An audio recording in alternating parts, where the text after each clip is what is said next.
మనదైన భాష సంస్కృతులు కాపాడుకోవడం ప్రతి ఒక్కరి బాధ్యత అని పూర్వ ఉపరాష్ట్రపతి వెంకయ్యనాయుడు అన్నారు.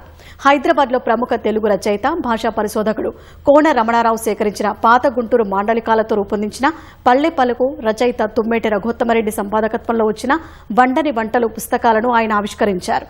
ఈ కార్యక్రమంలో మాజీ ఎంపీ యార్లగడ్డ లక్ష్మీప్రసాద్, రైతు నేస్తం వ్యవస్థాపకులు ఎడ్లపల్లి వెంకటేశ్వరరావు తదితరులు పాల్గొన్నారు. ఒక ప్రత్యేకమైన యాస, శైలి, పదజాలం గల పాత గుంటూరు మాండలికాలతో రూపొందిన పల్లె పలుకు పుస్తకం మనవైన భాషా సంస్కృతులు కాపాడుకునే దిశగా చక్కని ప్రయత్నమని కొనియాడారు. ప్రతి ఒక్కరూ భాషా సంస్కృతుల పరిరక్షణ దిశగా ముందుకు రావాలని కోరారు. వండని వంటలు పుస్తకం ఈ తరానికి ఓ ఆరోగ్య దిక్సూచి అని అభివర్ణించారు. రఘోత్తమరెడ్డి గారు తీసుకొచ్చిన ఈ 100 వండని వంటలు, ఇన్స్టెంట్ ఫుడ్ అంటే కాన్స్టెంట్ డిసీజ్ అని అర్థం.